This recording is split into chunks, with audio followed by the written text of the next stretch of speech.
Hello guys, kumusta kayo? Eto, we're back sa ating dito sa ating luyahan. Ilang linggo din na hindi ako nakaahon dito.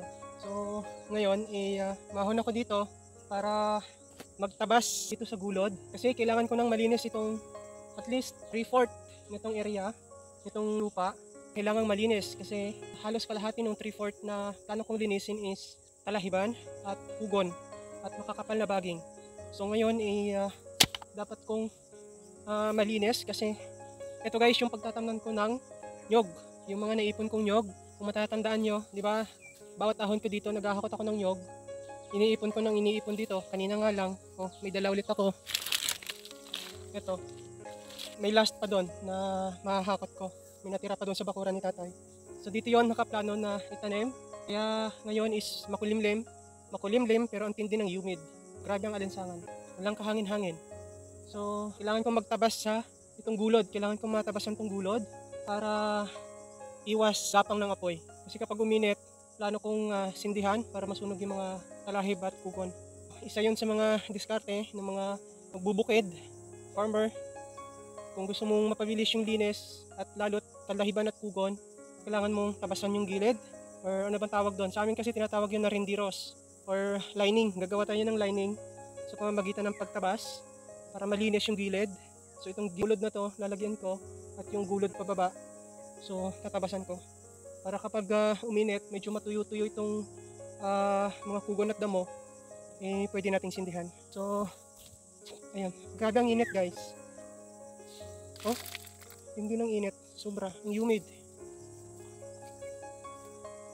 Papalitan tayo at sisimulan na natin. Sana matapos ko. At habang nandito kasi makulimlim, sinasamantala ko yung kulimlim at pabor din sa akin at hindi ganun ka rekta sa init.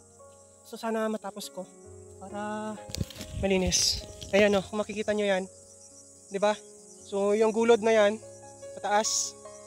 So yun yung tatabasan ko. Tapos yung pababa na yun, so yun yung tatabasan ko.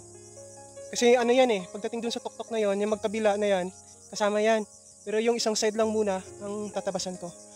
Para lang masimulan at malinis, matanim ko na itong mga nyog guys. Kailangan ko nang maitanim kasi papunta na tayo sa rainy season. So, kailangan. It's required na talaga.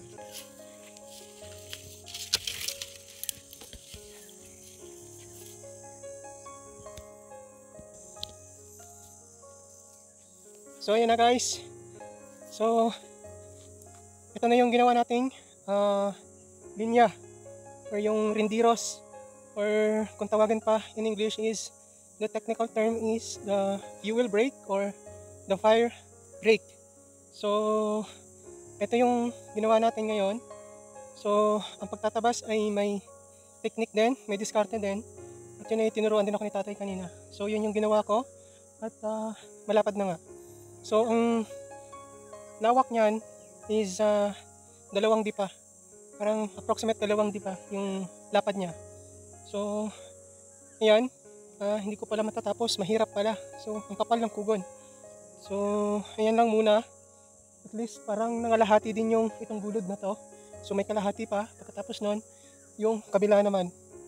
So, yung kabila naman, yung pababa na yan. Galing dyan sa gulod na yan, pababa. So, yun yung dadalihin natin.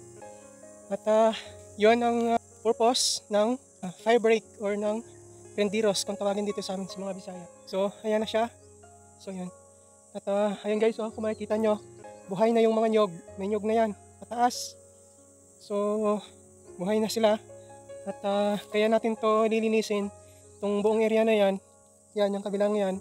Kasi yun yung nyog ay tatanim na natin. Sa inyo nga pala, ano nga pala ang tawag sa inyo guys ng ganito? Yung gagawa tayo ng linya sa isang lugar para, or like, sabihin na lang natin sa ganito, yung isang gubat o isang bundok, kasi sisindihan, tapos lalagyan ng tatabasan, lilinyahan. Ano bang tawag sa inyo nun? Yung ibang term kasi hindi ko mahit sa Tagalog at ang alam ko ay sa Bisaya lang, yung rendiros na tinatawag. So yan.